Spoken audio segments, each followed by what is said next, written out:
നമസ്കാരം. ഞാൻ മലയാളിയിലേക്ക് ഏവർക്കും സ്വാഗതം. കളം നിറഞ്ഞ രാഷ്ട്രീയം. സ്വതവേ രാഷ്ട്രീയം ഭക്ഷിക്കുന്ന മലയാളി ഇനി കൂടുതൽ ഭക്ഷിക്കും. ഈ ലോക്സഭാ തെരഞ്ഞെടുപ്പിന്റെ പ്രധാനപ്പെട്ട സന്ദേശം എന്താണ്? ഇന്ത്യ ആര് ഭരിക്കണമെന്നാണോ, അതെയോ ഭാവി ഇന്ത്യ എന്തായിരിക്കണമെന്നാണോ? വരും ദിവസങ്ങളിൽ മലയാളി ദേശീയ രാഷ്ട്രീയത്തിന് മുമ്പിൽ വെക്കുന്ന ചൂണ്ടുപലക എന്താണ്? ഇതാണ് ഞാൻ മലയാളി ഈ എപ്പിസോഡിൽ ചർച്ചയ്ക്കെടുക്കുന്നത്.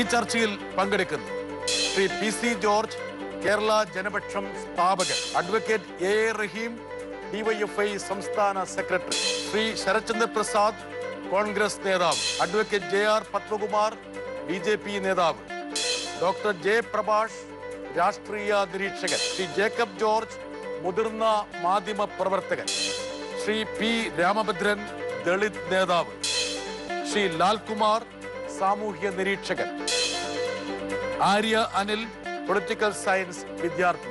അതോടൊപ്പം തന്നെ സമൂഹത്തിന്റെ പരിച്ഛേദമായി കുറെ ആൾക്കാർ നമ്മോടൊപ്പം സ്റ്റുഡിയോയിലുണ്ട്. ശ്രീ PC ജോർജ്, മുമ്പൊരു ഷോയിൽ ഞാൻ വിചാരിച്ചിരുന്നത് ശ്രീ PC ജോർജും മകൻ ഷോൺ ജോർജും ഈ തെരഞ്ഞെടുപ്പ് രാഷ്ട്രീയത്തിന്റെ കളത്തിൽ നിറഞ്ഞു നിൽക്കുമെന്നാണ് ഞാൻ വിചാരിച്ചിരുന്നത്. ഞാൻ മാത്രമല്ല, ഒരുപാട് പേർ വിചാരിച്ചിരുന്നു. താങ്കൾ കളം കാലിയാക്കി, മകൻ കളത്തിലേക്ക് പ്രവേശിച്ചുമില്ല. തെറ്റുപറ്റി, എനിക്ക് തെറ്റുപറ്റി. തീർച്ചയായിട്ടും. കാരണം കേരളം നിറഞ്ഞ് 20 നിയോളത്തിൽ ഞാൻ ഉറഞ്ഞു തുള്ളി ആടാൻ പോവാ, പേടിക്കണ്ട. ആ ഉറഞ്ഞാടല് ശരത്തിന് അനുകൂലമാണോ, റഹീമിന് അനുകൂലമാണോ, എന്റെ സ്നേഹിതൻ പത്മകുമാർക്ക് അനുകൂലമാണോ? ഞാൻ ജനത്തിന് അനുകൂലമായിരിക്കും. ജനത്തിന് അനുകൂലം, ജനപക്ഷമാണ്. ജനപക്ഷം സ്ഥാപകൻ. ഈ ദേശീയ രാഷ്ട്രീയം മാത്രം നോക്കേണ്ടതല്ല ഈ തെരഞ്ഞെടുപ്പ്. കാരണം ദേശീയ രാഷ്ട്രീയം നോക്കുകയാണെങ്കിൽ നമുക്ക് ചിന്തിക്കേണ്ട മോദി വേണോ, ബഹുമാനപ്പെട്ട അല്ല നമ്മുടെ രാഹുൽ വേണോ. അതുപോലെ സംസ്ഥാന പാർട്ടികൾ വരുന്നുണ്ട്. ത്രികോണ മത്സരത്തിലേക്ക് വന്നുകൊണ്ടിരിക്കുന്നത്. അങ്ങനെ വരുന്നത് ത്രികോണ മത്സരത്തിലേക്ക് എത്തി. എന്താ വെച്ചാൽ പത്മകുമാർ വളരെ വിഷമിച്ച് തന്നെ സ്ഥാനാർത്ഥികളെ ഇറക്കി തുടങ്ങി. അപ്പോ ഞാൻ ഇവിടെ കേരളത്തിൽ കാണുന്നത് എന്താണെന്നറിയാം ബട്ടാസെ, എന്നോട് ബട്ടാസെ ഇഷ്ടപ്പെടത്തില്ല, എന്നോട് ക്ഷമിക്കുക, പറയാതിരിക്കാൻ പറ്റില്ല. ഇവിടെ വിശ്വാസം സംരക്ഷിക്കപ്പെടണോ, അതായിരിക്കും ചോദ്യം. ഇലക്ഷൻ കമ്മീഷന്റെ ഒരു ഇതുണ്ട് കേട്ടോ. ഇലക്ഷൻ കമ്മീഷൻ ജോലി ചെയ്തോണം. PC ജോലി ചെയ്യും. ഈ കേരളം മുഴുവൻ പ്രസംഗിക്കാൻ പോയി എന്ത് ചെയ്യുന്ന ഞാൻ നോക്കട്ടെ. അതായത് വിശ്വാസം സംരക്ഷിക്കപ്പെടണം, ആചാരങ്ങൾ സംരക്ഷിക്കപ്പെടണം എന്നുള്ളതാണ്. ആചാരങ്ങൾ സംരക്ഷിക്കപ്പെടുന്നതിനെതിരെ നിൽക്കുന്നത് ആര്? അതിനുവേണ്ടിയുള്ള പോരാട്ടമായിരിക്കും. അപ്പം പത്മകുമാറുമായിട്ട് കൈ കൊടുത്തൊരു പോക്കാണ് ഇനി വരും ദിവസം. ഇല്ല, എനിക്ക് ഒരു കൈ കൂടെ ഇല്ല ആരുമായിട്ടും ഇല്ല. അതൊക്കെ ആലോചിച്ച് ചർച്ച ചെയ്ത് ഹിന്ദിയിൽ പറഞ്ഞ പോലെ കോയി ലേനാ ദേനാ നെഹിയേ. ഞാൻ ഈ PC ജോർജ് കുറച്ച് ഹിന്ദി പഠിക്കണമെന്ന് ആഗ്രഹമുള്ള. എന്താ കാരണം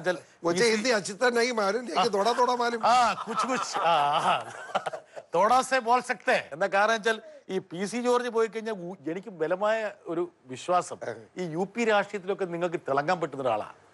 എന്താ കാരണം അവിടെ ഈ തോക്കൊക്കെ വളരെ ആവശ്യമായ സാധനമാണ്.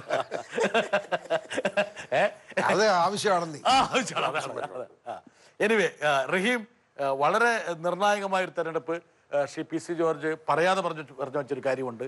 അതായത് കേരളം മാത്രമല്ല, കേരളത്തിന് സവിശേഷതയുണ്ട്. പക്ഷേ ഇടതുപക്ഷ സംബന്ധിച്ചിടത്തോളം വളരെ വളരെ ക്രൂഷ്യലാണ്, ഡിസൈസീവാണ്. തീർച്ചയായിട്ടും ഇടതുപക്ഷ ജനാധിപത്യ മുന്നണിയെ സംബന്ധിച്ച് മാത്രമല്ല, ഇടതുപക്ഷത്തെ സംബന്ധിച്ച് മാത്രമല്ല, ഇന്ത്യയെ സംബന്ധിച്ച് വളരെ ക്രൂഷ്യലാണ്. ഇനി ഇപ്പോൾ ഇദ്ദേഹം പറഞ്ഞു കളം നിറഞ്ഞാടുക എന്ന് പറഞ്ഞു. കളം നിറഞ്ഞാടാൻ ഇനിയും തിരഞ്ഞെടുപ്പുകൾ വേണ്ടേ ശ്രീ PC? തിരഞ്ഞെടുപ്പ് തന്നെ 2024 മുതൽ ഉണ്ടാകില്ല എന്ന് സാക്ഷി മഹാരാജ് തന്നെ സാക്ഷ്യപ്പെടുത്തിയിട്ടുണ്ട്. അതുകൊണ്ട് ചെറിയ ആളല്ല. അപ്പൊ കളം നിറഞ്ഞാടുമ്പോൾ ശ്രീ PC ഒരു കാര്യം ഓർമ്മിച്ചോളണം, ഇനിയും കളം നിറഞ്ഞാടാൻ കളം ഇവിടെ ഉണ്ടാകുമോ ഇല്ലയോ എന്ന കാര്യത്തിൽ കളം നികത്തിക്കൊള്ളൂ. അപ്പൊ വരുന്ന പ്രശ്നം പാടം നികത്തുന്ന പോലെ കളം നികത്തിക്കളയും. അപ്പോൾ വരുന്നത് കളം ഉണ്ടാകില്ല. അപ്പൊ കളം തന്നെ ഇല്ലാതാകുന്നു. ഇപ്പോൾ കാണുന്ന നമ്മുടെ ജനാധിപത്യ ക്രമത്തിൽ ഇപ്പൊ അദ്ദേഹം പറഞ്ഞല്ലോ, ഞാൻ സ്വതന്ത്രമായി ഞാൻ സംസാരിക്കാൻ പോവാണ്.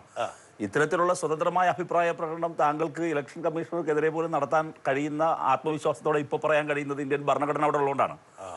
ആ ഭരണഘടനയെ തന്നെ വലിയ പ്രതിസന്ധിയിലാക്കുന്ന കാഴ്ചകളാണ് ഇന്ത്യയിൽ ഉണ്ടാകുന്നത്. അപ്പോൾ അതുകൊണ്ട് ഇടതുപക്ഷത്തെ സംബന്ധിച്ചല്ല ക്രൂഷ്യൽ, മാത്രമല്ല ഇന്ത്യയെ സംബന്ധിച്ച് ക്രൂഷ്യലായ തെരഞ്ഞെടുപ്പ് PC ജോർജിനെ സംബന്ധിച്ചിടത്തോളം വളരെ നിർണായകമാണ്.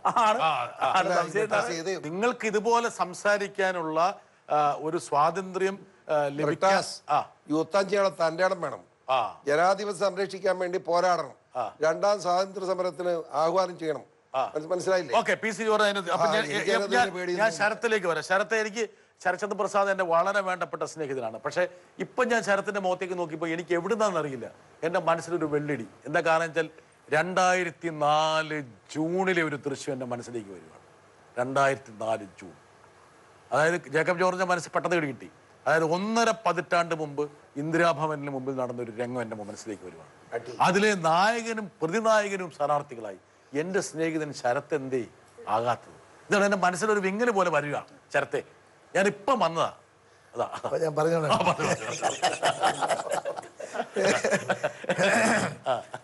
എന്റെ ജാതകത്തിന് ഒരു 6 മാസം കൂടെ ഉണ്ട്. 6 മാസം ഒന്ന് മാറി കിട്ടാനായിട്ട്. അത് PC വിശ്വാസമാണ്. PC ജോർജ് പറഞ്ഞ വിശ്വാസം സംരക്ഷിക്കണമെന്നാണ്. വിശ്വാസമാണ്, പോട്ടെ. വിശ്വാസമുണ്ട്. ആ വിശ്വാസത്തിലാണ് ഞാൻ പറഞ്ഞത്.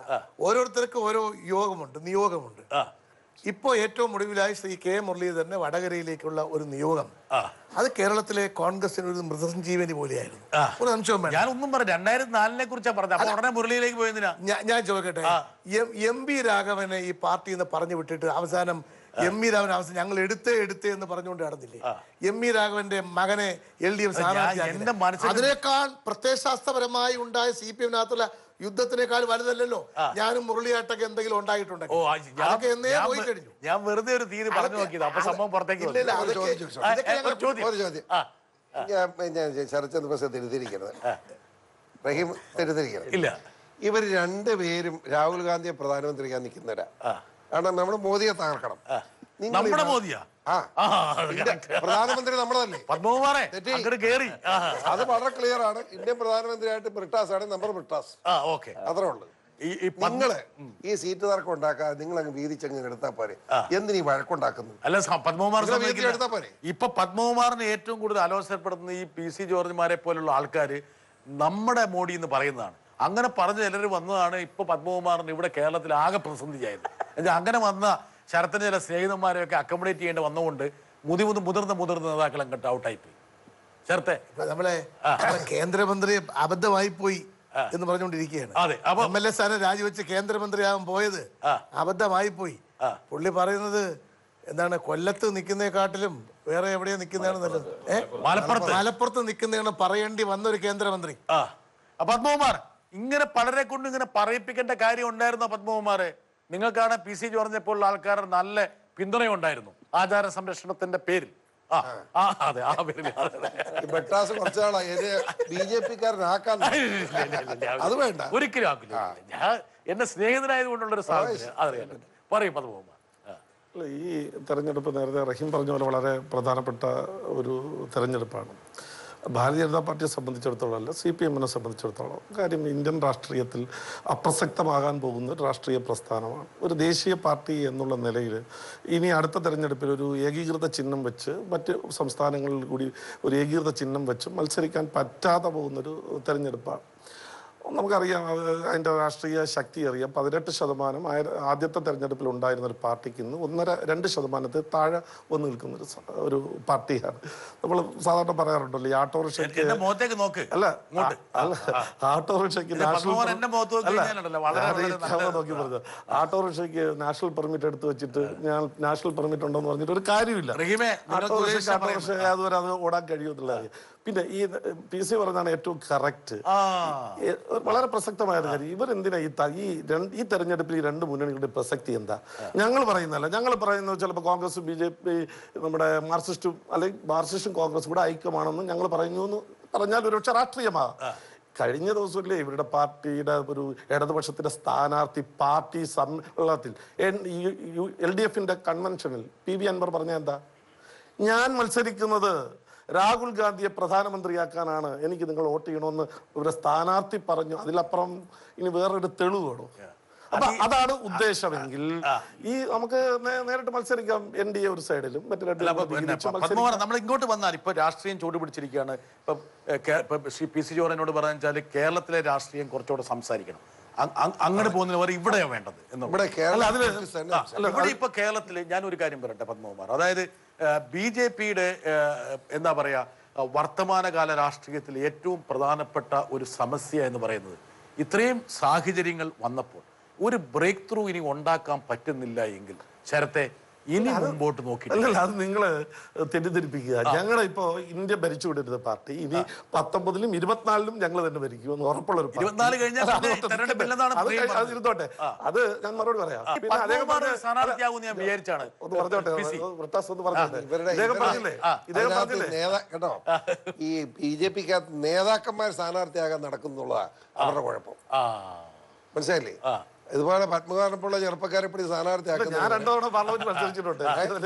ഇത് ഈ ഔദ്യോഗിക സ്ഥാനമുള്ളവരെല്ലാം കൂടെ ഇങ്ങനെ നടക്കുക സ്ഥാനാർത്ഥിക്കാൻ. BJPയുടെ ഏറ്റവും വലിയ ഗതികേടതാ. അതിപ്പോ കേന്ദ്രത്തിൽ നിന്ന് തലവെട്ടി വിട്ടിട്ടുണ്ട്, അത് വേറൊരു കാര്യം. കൊടുത്തു. PC ജോർജ് വല്ല കമ്മ്യൂണിക്കേഷൻ അയച്ചിരുന്നോ ഇമാരെ ഒന്നും? എന്നോട് ചോദിച്ചിടത്തെല്ലാം എന്റെ അഭിപ്രായം പറഞ്ഞിട്ടുണ്ട്. ആര് ചോദിച്ചാലും, അത് കോൺഗ്രസ്സുകാരൻ ചോദിച്ചാലും പറയും. തിരിച്ചു വരാം. പ്രസക്തമായ 2-3 പോയിന്റുകൾ നടത്തി ഞാൻ തിരിച്ചെന്തായാലും വരും.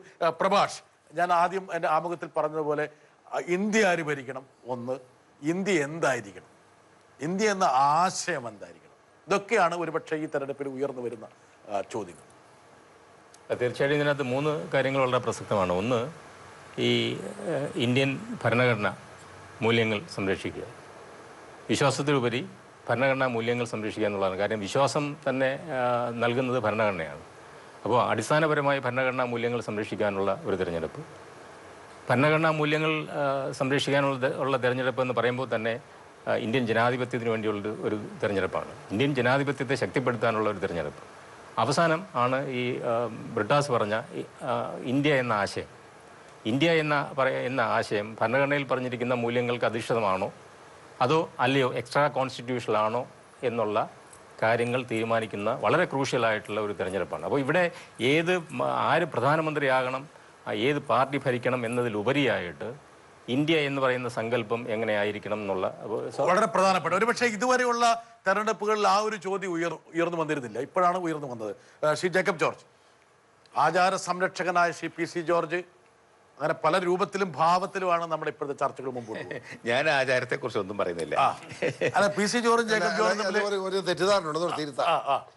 ഈ ജാതി സംബന്ധമായി പറയരുതെന്നുള്ളതാണ് മര്യാദയാണ്. ശബരിമലയിലെ ആചാരം എന്ന് പറയുന്നത് ജാതിയില്ല.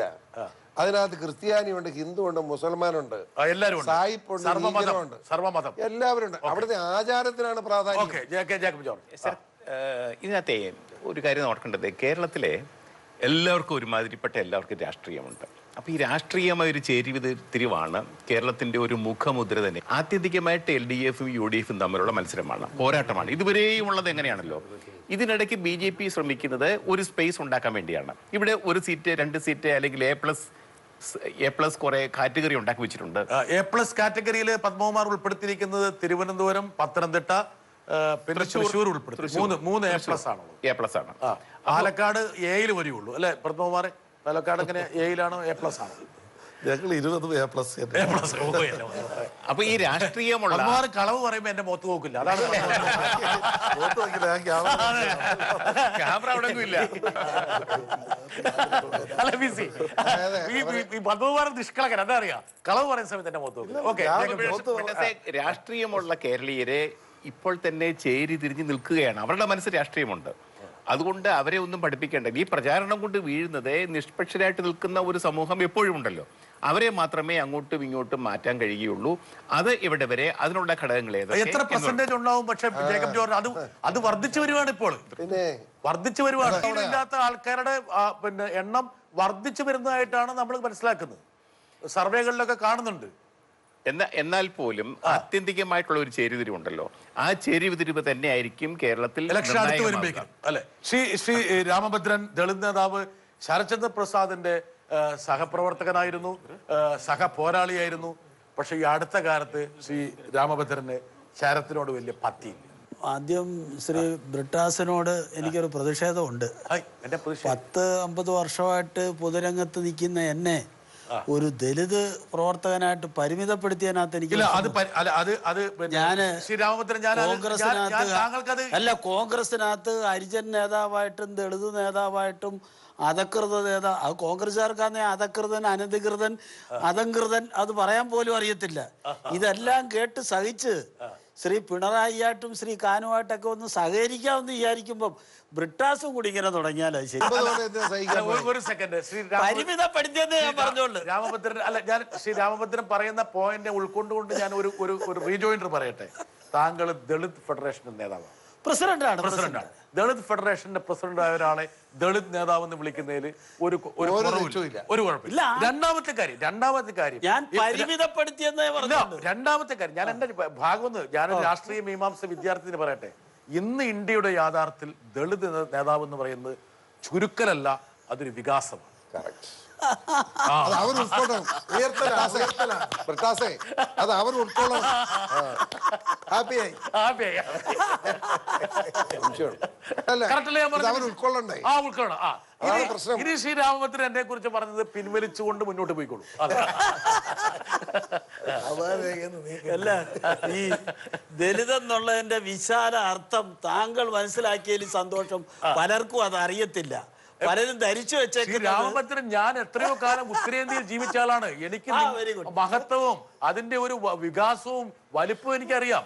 ഞാൻ ആ വലിപ്പത്തിലാണ് താങ്കളെ പ്രതിഷ്ഠിച്ചിരിക്കുന്നത്.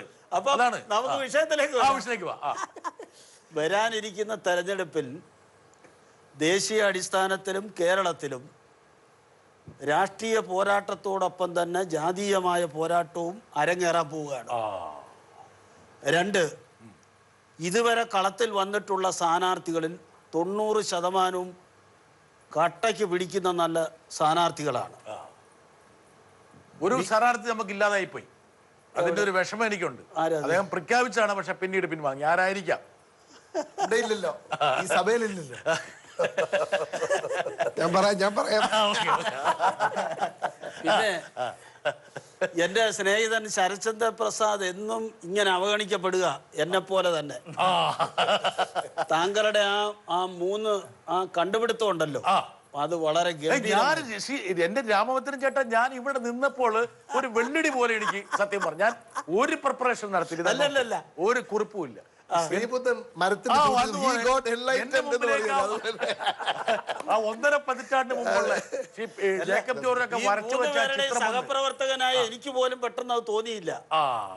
നായകനെയും പ്രതിനായകനെയും ഒക്കെ സ്ഥാനാർത്ഥിയാക്കിയപ്പോൾ ശരത്ചന്ദ്ര പ്രസാദിനെ സ്ഥാനാർത്ഥിയാക്കാതിരുന്നത് മോശമായി.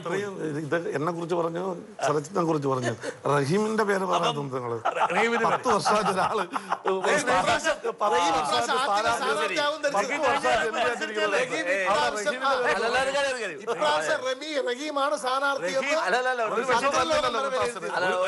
ഞാൻ അതിനൊരു കാരണം പറയട്ടെ. റഹീം കഴിഞ്ഞ നിയമസഭാ തെരഞ്ഞെടുപ്പിൽ മത്സരിച്ച ആളാണ്. മാത്രമല്ല, റഹീം DYFA സംസ്ഥാന സെക്രട്ടറി ആയിക്കോട്ടെ. അപ്പൊ കേരളമാണ് അദ്ദേഹത്തിന്റെ ഭൂമിക.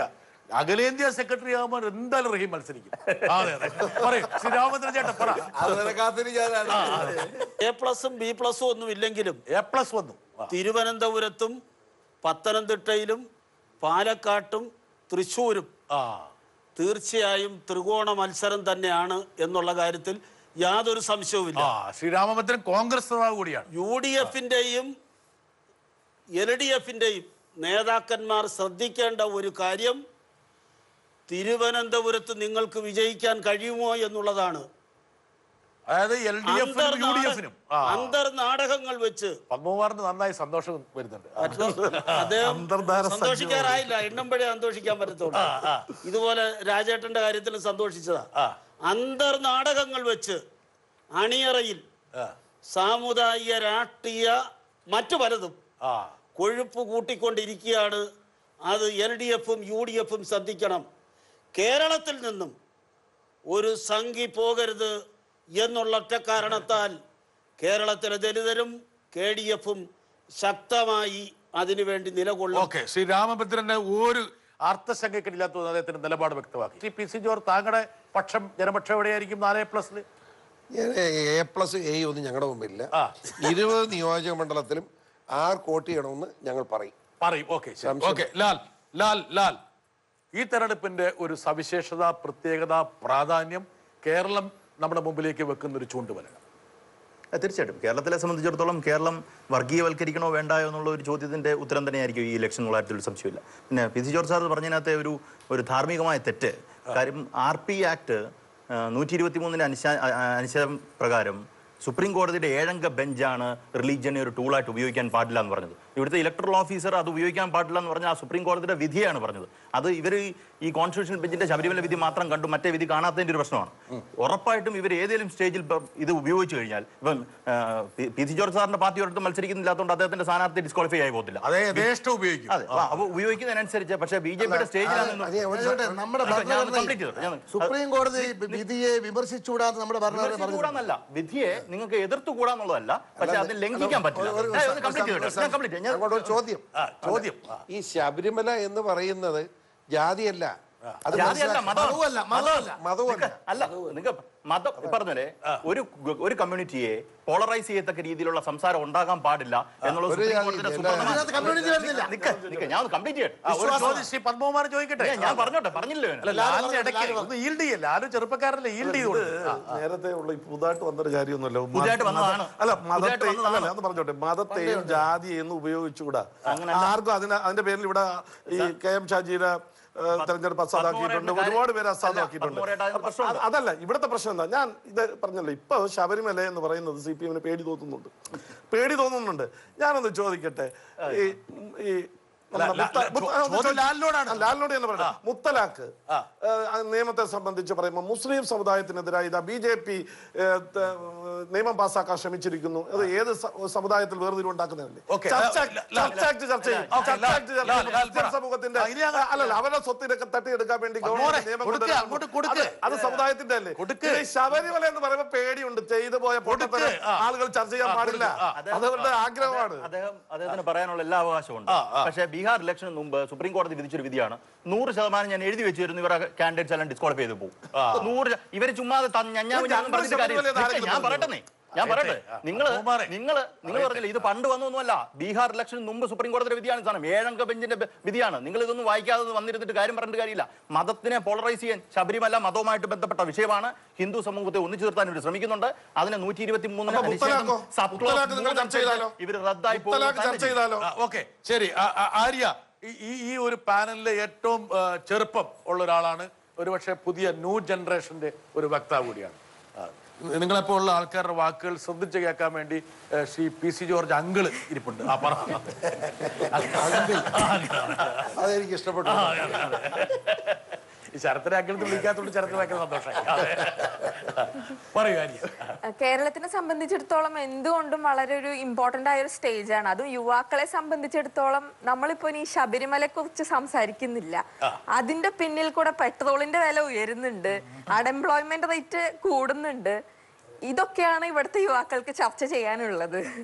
കാരണം അടുത്ത ഇലക്ഷനിൽ നമ്മളിപ്പോ ഉദ്ദേശിക്കുന്നത് വർഗീയതയ്ക്കെതിരെയായിട്ടാണ് നിൽക്കുന്നത്. അത് കേരളത്തിലെ യുവാക്കൾ ഒറ്റക്കെട്ടായി നിൽക്കുന്നത് അതിന് വേണ്ടിയിട്ടാണ്. പിന്നെ നമ്മൾക്ക് ശബരിമലയേക്കാൾ ഉപരിയായിട്ട് ജോലി വേണ്ടേ ജീവിക്കാൻ വേണ്ടി? അത് തന്നെ കുറഞ്ഞു പോയ കേരളത്തിലെ യുവാക്കളൊക്കെ, കേരളത്തിലെ എന്നല്ല ഇന്ത്യയിലെ യുവാക്കൾ തന്നെ എന്ത് ചെയ്യും?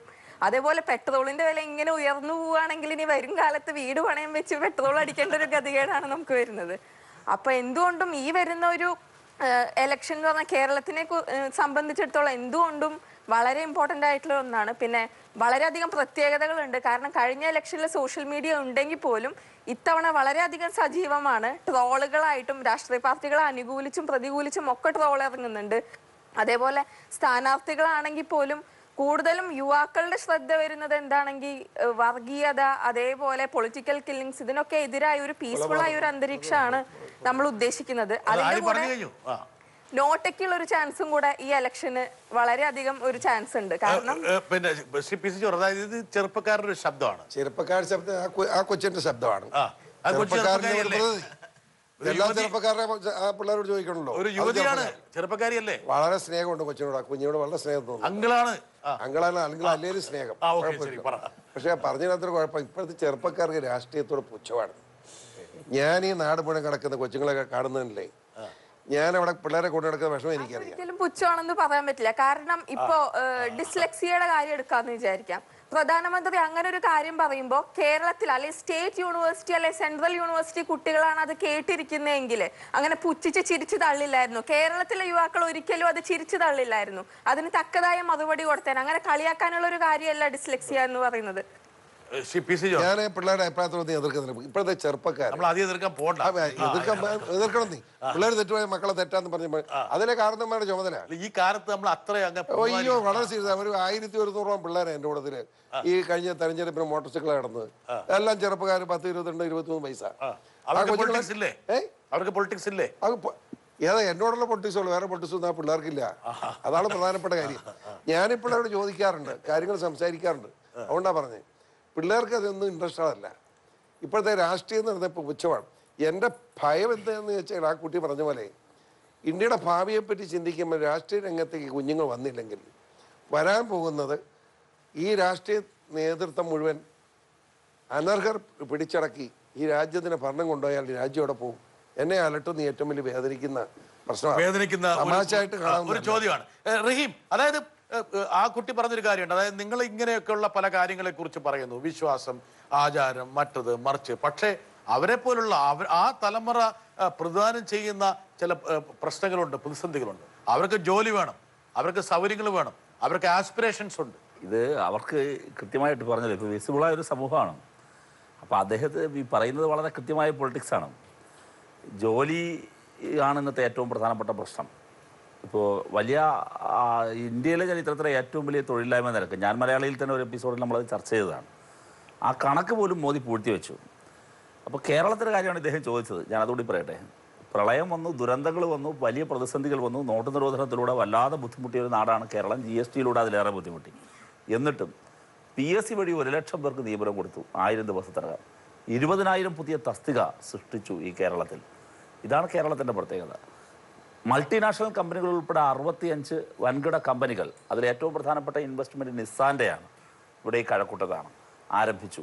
അത് ഈ കേരളത്തിലെ ഇടതുപക്ഷ ഗവൺമെൻറ്റാണ്. കേരളത്തിലെ അടിസ്ഥാന സൗകര്യ വികസനം വലിയ നിലയിൽ വ്യാപിക്കുന്നുണ്ട്. അത് ഗെയിൽ, ദേശീയപാത, മലയോര ഹൈവേ, തീരദേശ ഹൈവേ, ദേശീയ ജലപാത, ഇത്രയും കാര്യങ്ങൾ യാഥാർത്ഥ്യമാകുന്നതോടുകൂടി കേരളത്തിന്റെ അതിനോടൊക്കെ യോജിപ്പുള്ള ആളാണ്.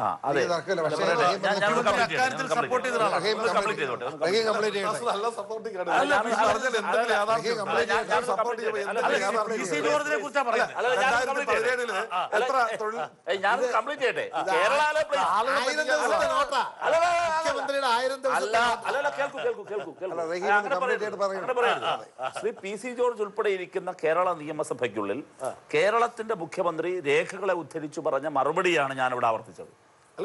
പറയട്ടെ പ്ലീസ് പ്ലീസ്. ഇത് തെറ്റാണ് എങ്കിൽ നിങ്ങൾ തെളിയിക്കുക.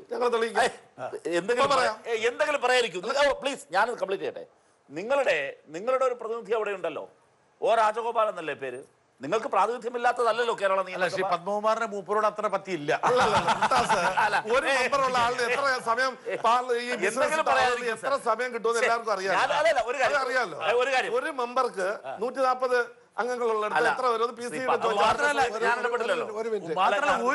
ഒരു ഘട്ടത്തിൽ മാത്രമേ രാജേട്ടൻ ശക്തനായി നിന്നുള്ളൂ. അന്ന് PC ജോർജ് അടുത്തിരുന്നുകൊണ്ട് മാത്രം. അപ്പൊ അതുകൊണ്ട് കേരളത്തിന്റെ തൊഴിലവസരങ്ങൾ സൃഷ്ടിക്കുന്നത് ഇങ്ങനെയാണ്. ഇനി ഞാൻ ഒരൊറ്റ ഉദാഹരണം പറഞ്ഞാൽ മതി. ഇപ്പോ കേന്ദ്രത്തിൽ എന്തുകൊണ്ടാണ് തൊഴിലവസരങ്ങൾ ഇല്ലാതാകുന്നത്? അത് കോൺഗ്രസും അതിന് ഉത്തരവാദികളാണ്. ഇപ്പോൾ ഉദാഹരണം എടുക്കുക, തിരുവനന്തപുരം എയർപോർട്ട് ഉൾപ്പെടെ 5 എയർപോർട്ടുകൾ വിൽപ്പനയ്ക്ക് വെച്ചു. തിരുവനന്തപുരത്തെ ഹിന്ദുസ്ഥാൻ ലാറ്റക്സ് ഇവർ വിൽപ്പനയ്ക്ക് വെച്ചിരിക്കുകയാണ്. നീതി ആയോഗിന്റെ പുതിയ കണക്ക് പ്രകാരം കംപ്ലീറ്റ് ചെയ്യട്ടെ. നീതി ആയോഗിന്റെ കണക്ക് പ്രകാരം 75 പൊതുമേഖലാ സ്ഥാപനങ്ങൾ ഇന്ത്യയിൽ അടച്ചുപൂട്ടുകയോ വിൽക്കുകയോ ചെയ്യണമെന്നാണ് ഏറ്റവും ഒടുവിലത്തെ പ്രപ്പോസൽ. ഈ നിലയിൽ പോയാൽ എന്താകും? ഇപ്പൊ ബദൽ ചേട്ടൻ നോക്ക്, ഇപ്പോൾ കേരളത്തിലെ ഇടതുപക്ഷ ഗവൺമെന്റ് അധികാരത്തിൽ വന്നതിന് ശേഷം 3,40,000 കുട്ടികൾ പള്ളിക്കൂടങ്ങളിലേക്ക് മടങ്ങിയെത്തി. അതിന്റെ അർത്ഥം എന്താ? ആ പള്ളിക്കൂടങ്ങളിൽ പഠിപ്പിച്ചുകൊണ്ടിരിക്കുന്ന ഒരു ടീച്ചർക്കും ഇനി ജോലി നഷ്ടപ്പെടില്ല എന്നാണ്. UDF ആണ് കേരളം ഭരിച്ചിരുന്നത് എന്ന് വെറുതെ ഒന്ന് സങ്കല്പിക്കുക. ഏതെങ്കിലും പള്ളിക്കൂടം ഗതി പിടിക്കും. അപ്പൊ ഇനി പുതിയ തൊഴിലവസരങ്ങൾ 20,000 തസ്തിക സൃഷ്ടിച്ചതിൽ 4,000-ലധികം തസ്തിക സൃഷ്ടിച്ചത് വിദ്യാഭ്യാസ വകുപ്പിൽ മാത്രം. ഇദ്ദേഹം വലിയ കാര്യത്തില് എയർപോർട്ടിന്റെ കാര്യം പറഞ്ഞല്ലോ. എയർപോർട്ട് അദാനിക്കാണ്. അല്ലല്ല, അദാനിക്ക് ബിഡ് കൊടുത്തിട്ട് ഇവര് പറഞ്ഞല്ലോ സിയാലിന് കൊടുക്കണമായിരുന്നു എന്ന് പറഞ്ഞല്ലോ. സിയാൽ ഈ ടെൻഡറിൽ എവിടെയാ പങ്കെടുത്തത്?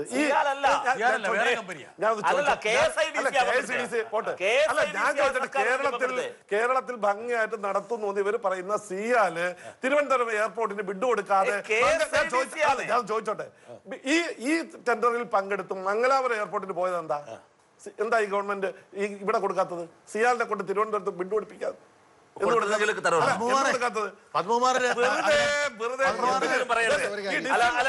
ഈ സ്വകാര്യവൽക്കരണത്തെ കുറിച്ച് നിങ്ങളുടെ അഭിപ്രായം?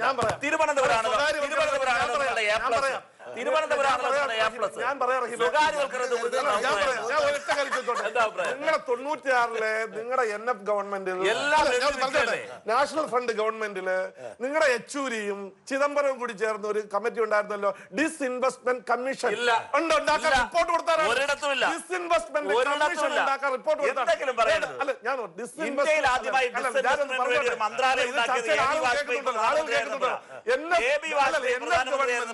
കൊടുത്ത റിപ്പോർട്ടില് ഡിസ്ഇൻവെസ്റ്റ്മെന്റ് കമ്മീഷൻ ഉണ്ടാക്കണം.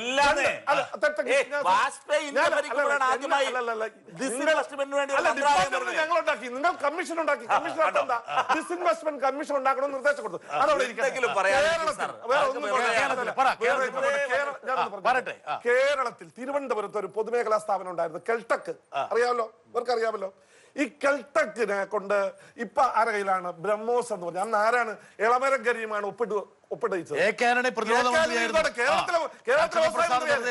കേരളത്തിലെ വ്യവസായ മന്ത്രിയാണ്. അവർക്ക് ആദ്യം ഇതിലേക്ക് വാ, നിങ്ങൾ അങ്ങനെയല്ല. നിങ്ങൾ ഒരു കാര്യം ചോദിച്ചാൽ ഇൻവെസ്റ്റ്മെന്റിന്റെ കാര്യം പറഞ്ഞു. DRDOയെ കൊണ്ട് എടുപ്പിക്കാൻ വേണ്ടിയിട്ട് ഈ ഇൻവെസ്റ്റ്മെന്റ് ബാലകൃഷ്ണനെ കൊണ്ടൊരു നോട്ടിഫിക്കേഷൻ ഇറക്കി. 1 രൂപയ്ക്ക് 200 കോടി രൂപയുടെ വസ്തു 1 രൂപയ്ക്ക് DRDOയെ കൊണ്ടെടുക്കാൻ. DRDO പറഞ്ഞു ഞങ്ങൾ ഉത്പാദന മേഖല എടുക്കൂല, ഞങ്ങൾക്ക് റിസർച്ച് ആണെന്ന് പറഞ്ഞു. എന്നിട്ട് അവർ കൊടുത്തത് ആർക്കറിയാം? ബ്രഹ്മോസ് എന്ന് പറഞ്ഞ ഈ ബ്രഹ്മോസ് 49.5% റഷ്യയിലെ ഒരു ജോയിന്റ് സ്റ്റോക്ക് കമ്പനി, ഇറീവോക്കബിൾ എഗ്രിമെന്റ്, തിരിച്ചെടുക്കാൻ പറ്റില്ല. 49.5 50.5 ഗവൺമെന്റ് എന്ന് പറഞ്ഞാൽ 51 ആയാൽ ഗവൺമെന്റ് ആയി പോകും. അതുകൊണ്ട് ഈ കെൽടെക്കിന് 200 കോടി രൂപയെ ഒരു റഷ്യയിലെ ഒരു ജോയിന്റ് സ്റ്റോക്ക് കമ്പനി കൊടുത്തിട്ടാണ് ഇവിടെ വന്നിരുന്ന് പറയണത്. ഞാൻ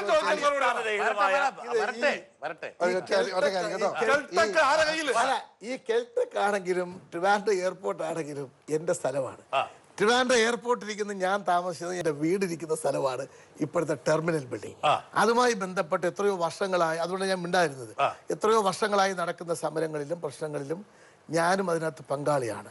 ഇതിനകത്ത് ട്രിവാൻഡ്രം എയർപോർട്ട് ലാഭത്തിൽ ഓടുന്ന ഒരു എയർപോർട്ടാണ്. വളരെ കോടിക്കണക്കിന് രൂപ, ഒരു 150 കോടിയോളം ലാഭത്തിൽ ഓടുന്ന എയർപോർട്ട്. ആ എയർപോർട്ട് ഇപ്പോൾ സ്വകാര്യ വ്യക്തി കൊടുക്കേണ്ട കാര്യം. കാരണം ഞങ്ങളെപ്പോലുള്ള ആളുകളുടെ വീടൊക്കെ എടുത്തിട്ടാണ് ഇത് ഗവൺമെന്റ് വികസനം. ഞാൻ MLA ആയിരുന്നപ്പോൾ എയർപോർട്ട് വികസനം നടക്കുന്നില്ല എന്ന പരാതി പത്രത്തിൽ കൂടെ ട്രാവൽ ഏജൻസി പറഞ്ഞപ്പോൾ ഞാൻ എൻ്റെ അച്ഛനെ വിളിച്ചുകൊണ്ട് അന്ന് മുഖ്യമന്ത്രി ആയിരുന്ന K. കരുണാകരൻ എഴുതി കൊടുത്തു, ഞങ്ങളുടെ വീട് തരാൻ തയ്യാറാണ്. ഇപ്പൊ ചേർത്ത് പറഞ്ഞു. നിങ്ങളെ പോലെ ഒരുപാട് നമ്മളെ പോലെ മത്സ്യത്തൊഴിലാളികളുടെ ഭൂമി എടുത്താണല്ലോ വിഴിഞ്ഞം. നിങ്ങൾ എന്തിനാ അദാനി കൊടുത്തത്? പറയട്ടെ, ഞാൻ പറഞ്ഞു ഇത് കേട്ടോ. ഇത് ഇനിയും ട്രിവാൻഡ്രം എയർപോർട്ടിൽ 10, 16, 18 ഏക്കർ എടുക്കാൻ വേണ്ടി ഗവൺമെന്റ് നോട്ടിഫൈ ചെയ്ത് വെച്ചിരിക്കുകയാണ്. ഞങ്ങൾ ഗവൺമെന്റിനോട് ആവശ്യപ്പെട്ടത് ഇത് സ്വകാര്യ കമ്പനികൾക്ക് ട്രിവാൻഡ്രം എയർപോർട്ട് കൊടുക്കുകയാണെങ്കിൽ ഞങ്ങളുടെ ഭൂമി ഇനി എടുക്കരുത്, ഞങ്ങളുടെ ഭൂമി പിടിച്ച് സ്വകാര്യ വ്യക്തികൾ കൊടുക്കരുത്, ഗവൺമെന്റ് ചെയ്യരുത് പറഞ്ഞിട്ട് ആവശ്യപ്പെട്ടു. നിങ്ങൾക്ക് ഇവിടെ ഒരു MP ഉണ്ട്, അദ്ദേഹം ഡിക്ഷണറിയിൽ ആവശ്യപ്പെട്ട മാത്രമേ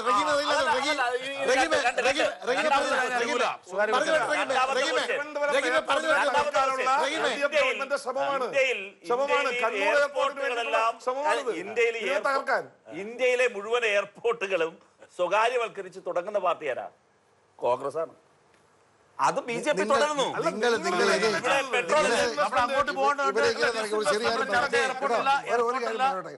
ഇവിടെ റഹീം പറഞ്ഞതിനെ സംബന്ധിച്ച തൊഴിലില്ലായ്മയുടെ കാര്യത്തിൽ കേരളത്തിലെ കാര്യം കറക്റ്റ് അല്ല. ഇന്ത്യ അവിടെ നിൽക്കട്ടെ, നമ്മൾ കൊച്ചു കേരളം നോക്കാം. ഇടതുപക്ഷ ഭരണം നടക്കുന്ന സമയം 3 കൊല്ലമാകുക.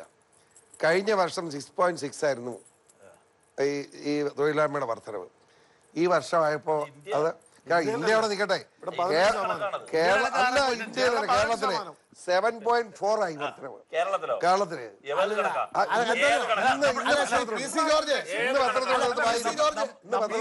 കേരളത്തിന്റെ കാര്യത്തിലേക്ക് സ്പെസിഫിക് നമ്മുടെ ചർച്ച ഇതിലേക്ക് ഒതുങ്ങരുത്. തൊഴിലായ്മയെ കൂടെ സഹോദരി ഒരു കാര്യം കൂടെ പറയട്ടെ. നമ്മുടെ വിമാനത്താവളം സംബന്ധിച്ച് ഒരു കാര്യം പറയാം. നമ്മൾ ഒളിച്ചു വെക്കേണ്ടാത്ത കാര്യം പറയാം. വിമാനത്താവളം തിരുവനന്തപുരം ലാഭമായിട്ടും അത് വല്ലവരും മുതലാളി കൊടുക്കാൻ നിൽക്കുക. മംഗലാപുരത്ത് നമ്മൾ പോയി ബെഡും ചെയ്യുക. എന്താ കാര്യം? കണ്ണൂർ വിമാനത്താവളമുണ്ട്. കണ്ണൂർ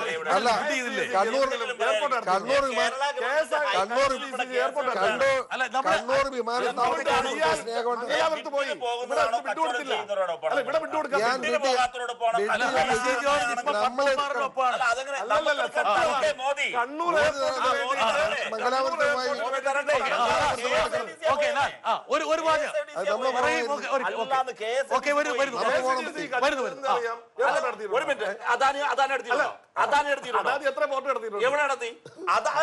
KSADC എയർപോർട്ട് നടത്തിയിട്ടുണ്ടോ എന്നാണ് ചോദ്യം.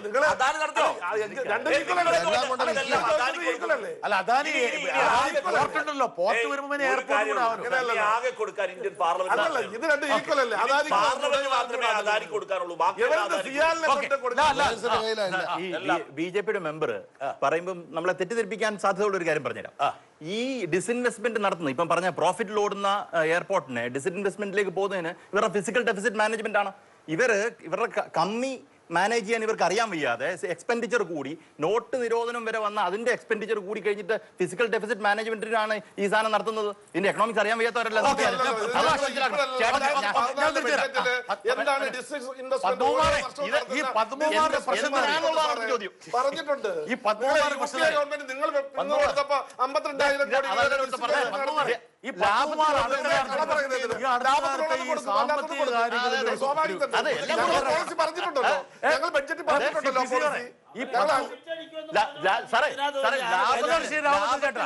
ഓടുന്ന ഒരു ലാഭത്തിലോടുന്നതായാലും പത്മകുമാർ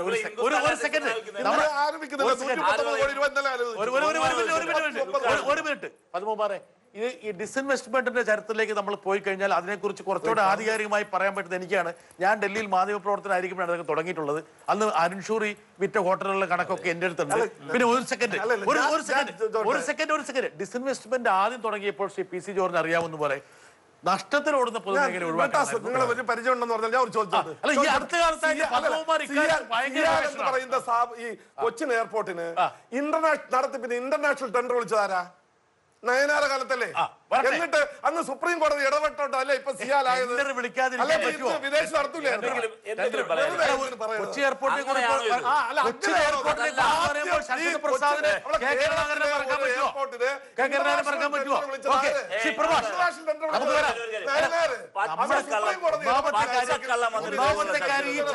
എയർപോർട്ടിലേക്ക് ചുരുക്കുന്നതിനോട് എനിക്ക് ശ്രീ റഹീം ഉന്നയിച്ച ഗൗരവമുള്ള ഒരു ഇന്ത്യ നേരിടുന്ന ഏറ്റവും വലിയൊരു വെല്ലുവിളിയെ തിരുവനന്തപുരത്തെ ഒരു വിമാനത്താവളത്തിന്റെ മുറ്റത്തിട്ട് ചർച്ച ചെയ്ത് തീർക്കാൻ പറ്റില്ല. ഇന്ത്യയിലെ 22.5% സംവരണമുള്ള സമൂഹമാണ് പട്ടികജാതി പട്ടികവർഗക്കാർ. ആ 22.5% സംവരണം കിട്ടേണ്ട സമുദായത്തിന് 5% പോലും സംവരണം കിട്ടുന്നില്ല. കാരണം സംവരണം കൊടുക്കാൻ സ്ഥാപനങ്ങളില്ല. ആ മുഴുവൻ സ്ഥാപനങ്ങളും വിറ്റഴിച്ചു, സ്വകാര്യവൽക്കരിച്ചു, സർവേ എണ്ണവും തകർത്തു. പണ്ഡിറ്റ് ജവഹർലാൽ നെഹ്റു പടുത്തുയർത്തിയ എല്ലാ പൊതുമേഖലാ സ്ഥാപനങ്ങളും നശിപ്പിച്ച് വെണ്ണീറാക്കി. ഇന്ത്യയുടേതെന്ന് പറയാൻ ഒന്നുമില്ല. അദാനിയെ പോലുള്ള ശതകോടീശ്വരന്മാരുടെ സ്ഥാപനങ്ങളെ ഉള്ളു. ഇന്ത്യ അവരുടേതാക്കി മാറ്റി. ഞങ്ങൾ ശേഷം വന്നതിന് ശേഷമാണ് അദാനിക്ക് ഇതിനെയൊക്കെ ന്യായീകരിച്ചുകൊണ്ട് സംസാരിക്കാന്ന് പറഞ്ഞാൽ എവിടുത്തെ ന്യായമാണ്? ഞങ്ങൾ വന്നതിന് ശേഷമാണ് അദാനി വലിയ ആളായെങ്കിൽ ഇപ്പൊ ഞങ്ങൾ വന്നതിന് ശേഷമാണെങ്കിൽ ഇപ്പൊ അയാൾക്ക് 4 വയസ്സേ അല്ല, ആര് വേണേലും വന്നോട്ടെ. നരസിംഹറാവുവിന്റെ കാലത്ത് തുടങ്ങിയാണ്, ഉദാരവൽക്കരണ നായകരുടെ കാലത്ത് തുടങ്ങിയാണ്. എല്ലാവരും പിന്തുകൊടുത്തു. ഓക്കെ പ്രഭാഷ്, ഈ പറയുന്ന ആള് പറയട്ടെ, ഈ വലിയ സാമ്പത്തിക ശക്തിയായ ചൈന 78 ഇതെല്ലാം നടപ്പിലാക്കി. ഇതെല്ലാം നടപ്പിലാക്കി. ഇന്ത്യയിൽ നടപ്പിലാക്കുന്ന ഈ സംവിധാനങ്ങളെല്ലാം ഇതേ കാര്യങ്ങളെല്ലാം ഒരു മിനിറ്റ്, ആ കാര്യത്തിൽ ഞാൻ പത്മകുമാറിന്റെ അഭിപ്രായത്തോട് ചോദിക്കുകയാണ്. അതായത് മൻമോഹൻ സിംഗ് ധനമന്ത്രിയായിരിക്കുന്ന കാലത്ത് തുടങ്ങി വെച്ച ഉദാരവൽക്കരണ സാമ്പത്തിക നയത്തിന്റെ ഫലമായിട്ടാണ് പിന്നീട് വൻതോതിലുള്ള സ്വകാര്യവൽക്കരണവും വിറ്റഴിക്കലും വന്നത്. ആ വിറ്റഴിക്കലും പകൽക്കൊള്ളയും മുഴുവൻ നടത്തിയത് ബി.ജെ.പി. ഗവൺമെന്റാണ്. ബി.ജെ.പി. ഗവൺമെന്റാണ്. ജോലിയില്ലാത്ത ജനങ്ങളെ സൃഷ്ടിച്ചത് ബി.ജെ.പി. ഗവൺമെന്റാണ്. ഓക്കെ പ്രഭാഷ്, അതായത് ഈ ഒരു തെരഞ്ഞെടുപ്പിന്റെ ഒരു പ്രത്യേകത, അതായത് താങ്കൾ നേരത്തെ സൂചിപ്പിച്ച പോലെ ഇന്ത്യ എന്നുള്ള ആശയം നമുക്ക് ഈ പറഞ്ഞ ശ്രീ രാമഭദ്രൻ അദ്ദേഹം പ്രദാനം ചെയ്യുന്ന വലിയൊരു വിഭാഗത്തിന്റെ മനസ്സിലെ ഉത്കണ്ഠകളും ആഗ്നിയാണ് മുന്നോട്ട് വെച്ചത്. ശ്രീ പി.സി. ജോർജ് പെട്ടെന്ന് ഉൾക്കൊണ്ടു. അദ്ദേഹം ഒരു വിശാല ഹൃദയരായതുകൊണ്ട് അത് ശരിയെന്ന് എന്നോട് പറയുകയും ചെയ്തു. അല്ലേ ശ്രീ രാമഭദ്രൻ പറഞ്ഞത് ശരിയാണെന്ന്? എന്നെ സ്നേഹിച്ച് കൊല്ലുക. ശ്രീ പ്രഭാഷ്, അതായത് പിന്നെ ഒരു കാര്യം മനസ്സിലാക്കേണ്ടത്, ഇപ്പൊ പത്മകുമാർ പ്രദാനം ചെയ്യുന്ന ബി.ജെ.പിയെ ചെക്ക്മേറ്റ് ചെയ്യാനുള്ള പ്രതിപക്ഷ നിരയുടെ ഒരു ദൗർബല്യം. പക്ഷെ ഇന്ന് നമ്മൾ ചർച്ച ചെയ്യുമ്പോൾ അതായത് ഒരു 150-180 സീറ്റ്, 200ഓളം സീറ്റിൽ ശരത്ചന്ദ്ര പ്രസാദിന്റെ കോൺഗ്രസ് പാർട്ടിക്ക് ഒരു സചേതനമായ സഖ്യം ഉണ്ടാക്കാൻ പറ്റിയിട്ടില്ല. 80 സീറ്റ് ലോക്സഭയിലേക്ക് പ്രദാനം ചെയ്യുന്ന യു പി പ്രസാദിന്റെ കോൺഗ്രസ് എന്ന് മാത്രം പറയല്ലേ, എന്റെയും കൂടെ കോൺഗ്രസ് ആണ്. ഓക്കെ തന്നെ കുറച്ച് രാമഭദ്രൻ ചേട്ടൻ തന്നു, പക്ഷെ കുറച്ചധികം അദ്ദേഹത്തിന് കൊടുക്കുന്നതിന് കുഴപ്പം കുറച്ച് കൊടുക്കും. എന്താ കാരണം അദ്ദേഹം അടുത്ത കാലത്തായിട്ട് കുറച്ചങ്ങോട്ട് മാറി. അതുകൊണ്ടാണ് ഡോക്ടർ പ്രഭാഷ്, അതായത് ബി.ജെ.പി അധികാരഭ്രഷ്ടമാക്കാൻ വേണ്ടി നിൽക്കുന്ന പ്രധാനപ്പെട്ട രാഷ്ട്രീയ പാർട്ടിയായ കോൺഗ്രസിന് ഈ പറയുന്ന പോലെ ഇന്ത്യയുടെ പാതിയോളം സീറ്റുകളിൽ ഒരു വർക്കിംഗ് ആയിട്ടുള്ള ഒരു അലയൻസ് ഉണ്ടാക്കാൻ പറ്റുന്നില്ല. ഇവിടെയാണ് ഒരുപക്ഷെ പത്മകുമാർ ഒരുപക്ഷെ വിജയപ്രതീക്ഷ കാണുന്നു എന്ന് ചിലരെങ്കിലും പറയുന്നതിനുള്ള പ്രധാനപ്പെട്ട കാരണം. എങ്ങനെയാണ് താങ്കൾ കാണുന്നത്? തീർച്ചയായിട്ടും ഇപ്പോൾ ബി.ജെ.പിക്ക് എതിരായിട്ടുള്ള ഒരു മത്സരത്തിൽ ഈ തെരഞ്ഞെടുപ്പിൽ കോൺഗ്രസ് ചെയ്യേണ്ടത് കോൺഗ്രസ് മുൻകൈ എടുത്തുകൊണ്ട് പരമാവധി കക്ഷികളെ അക്കോമഡേറ്റ് ചെയ്തുകൊണ്ട് ഒരു പ്രതിപക്ഷ നിര ഉണ്ടാക്കുക എന്നുള്ളത് തന്നെയാണ്. ഇപ്പോൾ ഉത്തർപ്രദേശിലായാലും ശരി, മറ്റ് സംസ്ഥാനങ്ങളിലായാലും ശരി തന്നെ ഇപ്പോൾ ട്രൈപോളാർ ആകുമ്പോൾ ബി.ജെ.പിക്ക് ജയിക്കാനുള്ള ഇന്നത്തെ അവസ്ഥയിൽ കാരണം ബി.ജെ.പി ഡോമിനന്റ് കക്ഷിയാണ്. അപ്പോൾ ഇന്ന് പണ്ട് കോൺഗ്രസ് ആയിരുന്നു ഈ പൊസിഷനിൽ, അല്ല പണ്ട് നമ്മൾ ഇതിനെ പണ്ട് കോൺഗ്രസ് ആയിരുന്നു ആ ഡോമിനന്റ് പൊസിഷനിൽ നിന്ന്. അതുകൊണ്ട് തന്നെ പ്രതിപക്ഷ നിരയിൽ സ്പ്ലിറ്റ് ഉണ്ടായപ്പോൾ കോൺഗ്രസിന് അതിന്റെ ആനുകൂല്യം കിട്ടി. ഇപ്പോൾ ആ സീറ്റിലിരിക്കുന്നത് ബി.ജെ.പി ആണ്. അപ്പോൾ സ്വാഭാവികമായും പ്രതിപക്ഷ നിരയിൽ ഉണ്ടാകുന്ന സ്പ്ലിറ്റ് എന്ന് പറഞ്ഞു കഴിഞ്ഞാൽ അനുകൂലമായിട്ട് പോകുന്നത് ബി.ജെ.പിക്കാണ്. അപ്പോൾ ഇത് മനസ്സിലാക്കിക്കൊണ്ട് ഇന്ത്യ എന്ന ആശയത്തെക്കുറിച്ചാണ് രാജീവ് ഗാന്ധിക്ക് ആശയെങ്കിൽ, ഇന്ത്യൻ ഭരണഘടനയെക്കുറിച്ചാണ് അദ്ദേഹത്തിന്റെ ആശങ്കയെങ്കിൽ, അദ്ദേഹത്തിന് അല്ലെങ്കിൽ നെഹ്റുവിന്റെ ലെഗസിയെക്കുറിച്ചാണ് അദ്ദേഹത്തിന് ആശയമെങ്കിൽ അദ്ദേഹം ചെയ്യേണ്ടത്, അല്ലെങ്കിൽ അദ്ദേഹത്തിന്റെ പാർട്ടി ചെയ്യേണ്ടത് ഈ പ്രതിപക്ഷ നിരയെ ശക്തിപ്പെടുത്തുവാനുള്ള ശ്രമമാണ്.